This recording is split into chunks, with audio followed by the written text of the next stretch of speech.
नमस्कार मित्रांनो, ज्ञानगंगा या आपल्या चॅनलवर आपले मनपूर्वक स्वागत आहे. आज आपण अशा एका महान व्यक्तिमत्वाबद्दल जाणून घेणार आहोत ज्यांनी भारतीय समाजाला नव्या विचारांची दिशा दिली, अंधश्रद्धा आणि अन्यायाविरुद्ध लढा दिला आणि स्त्रियांच्या हक्कांसाठी मोठी क्रांती घडवून आणली. हे महान व्यक्तिमत्व म्हणजे राजा राममोहन रॉय. होय, राजा राममोहन राय यांना भारतीय पुनरुत्थानाचे जनक असेही म्हटले जाते, कारण त्यांनी भारतीय समाजाला नव्या विचारांची दृष्टी दिली. त्यांनी लोकांना विचारायला शिकवले, परंपरा योग्य आहे का, की ती बदलण्याची गरज आहे. मित्रांनो, आज आपण ज्या समाजात जगतो, जिथे स्त्रियांना शिक्षणाचा अधिकार आहे, जिथे अनेक सामाजिक सुधारणा झाल्या आहेत, या बदलांच्या मागे काही महान व्यक्तिमत्वांचे योगदान आहे. आणि त्या व्यक्तिमत्वांमध्ये सर्वात महत्त्वाचे नाव म्हणजे राजा राममोहन रॉय. त्यांचा जन्म 22 मे 1972 रोजी बंगालमधील राधानगर या छोट्याशा गावात झाला. त्यांचे वडील रामकांता रॉय हे धार्मिक विचारांचे होते, तर आई तारिणी देवी या पारंपरिक संस्कार जपणाऱ्या होत्या. लहानपणापासूनच राममोहन राय अत्यंत हुशार आणि जिज्ञासू होते. त्यांना सतत प्रश्न पडत असत. धर्म म्हणजे काय, देव म्हणजे काय, आणि समाजात इतका अन्याय का आहे. त्यांच्या शिक्षणाची सुरुवात संस्कृत शाळेत झाली, पण त्यांची ज्ञानाची भूक इतकी मोठी होती की त्यांनी अनेक भाषा शिकल्या: संस्कृत, पर्शियन, अरबी, बंगाली आणि इंग्रजी.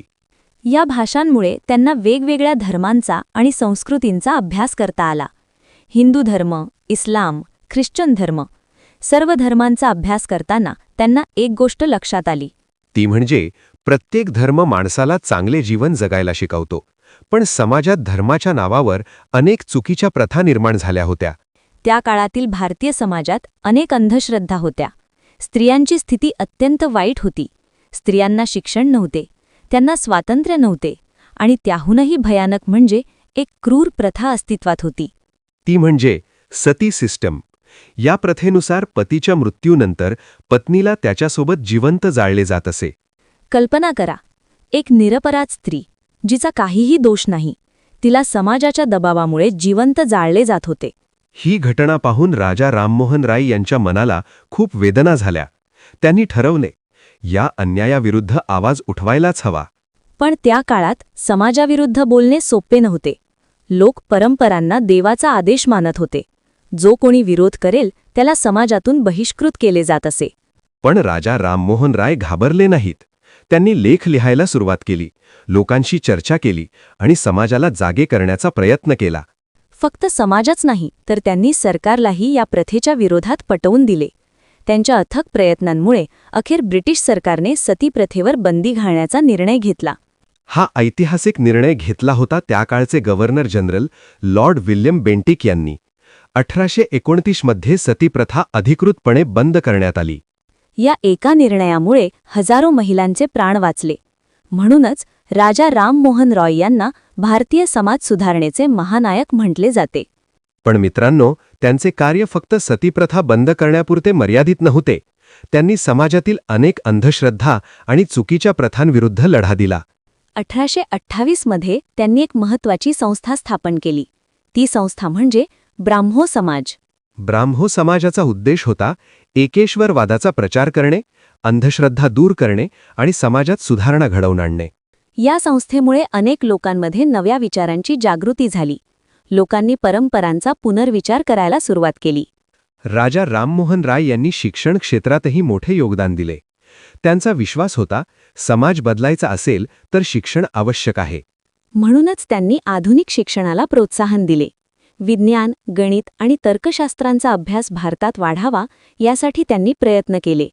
पण मित्रांनो, राजा राममोहन राय यांच्या आयुष्यात अजून एक अत्यंत महत्त्वाचा अध्याय सुरू होणार होता. एक असा अध्याय ज्यामुळे त्यांच्या विचारांचा प्रभाव केवळ भारतातच नाही तर संपूर्ण जगात पोहोचला. त्यांच्या जीवनातील पुढील प्रवासात त्यांनी इंग्लंडला का प्रवास केला, तेथे त्यांनी भारतीयांच्या हक्कांसाठी कोणता संघर्ष केला आणि त्यांच्या आयुष्याचा शेवट कसा झाला. मित्रांनो, मागील भागाच्या शेवटी आपण पाहिले की भारतीय समाजात मोठे बदल घडवून आणल्यानंतर राजा राममोहन रॉय यांच्या जीवनात एक नवीन आणि महत्त्वाचा अध्याय सुरू होणार होता. तो अध्याय म्हणजे त्यांचा इंग्लंडचा प्रवास. हा प्रवास केवळ एका व्यक्तीचा प्रवास नव्हता, तर तो भारतीय समाजाच्या विचारांना जगासमोर मांडण्याचा एक ऐतिहासिक क्षण होता. होय, त्या काळात भारत ब्रिटिशांच्या अधिपत्याखाली होता. भारतीय समाजातील अनेक प्रश्न आणि समस्या ब्रिटिश सरकारपर्यंत पोहोचवणे आवश्यक होते आणि हे काम करण्यासाठी योग्य व्यक्ती कोण असेल तर ती होती राजा राममोहन राय. 1830 साली त्यांनी इंग्लंडला जाण्याचा निर्णय घेतला. हा निर्णय सोपा नव्हता.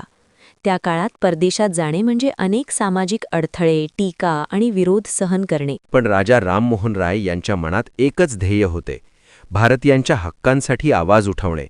त्यामुळे त्यांनी सर्व अडचणींना सामोरे जात इंग्लंडचा प्रवास केला. इंग्लंडमध्ये पोचल्यानंतर त्यांचे मोठ्या आदराने स्वागत झाले. त्यांच्या ज्ञानामुळे आणि विद्वत्तेमुळे अनेक लोक प्रभावित झाले. त्यांचे विचार ऐकण्यासाठी अनेक विद्वान आणि नेते उत्सुक असत. इंग्लंडमध्ये असताना त्यांनी भारतातील सामाजिक परिस्थितीबद्दल सविस्तर माहिती दिली. त्यांनी स्पष्टपणे सांगितले की भारताला शिक्षण, सामाजिक सुधारणा आणि न्यायाची गरज आहे. मित्रांनो, राजा राममोहन रॉय यांचे व्यक्तिमत्व इतके प्रभावी होते की इंग्लंडमधील अनेक लोक त्यांचा आदर करत होते. त्यांच्या विचारांमध्ये प्रामाणिकपणा आणि दूरदृष्टी होती. ते केवळ समाज सुधारक नव्हते, ते एक महान विचारवंत, लेखक आणि तत्त्वज्ञ होते. त्यांना विश्वास होता की समाजातील प्रत्येक व्यक्तीला समान हक्क मिळाले पाहिजेत. त्यांनी नेहमीच स्त्रियांच्या हक्कांसाठी आवाज उठवला.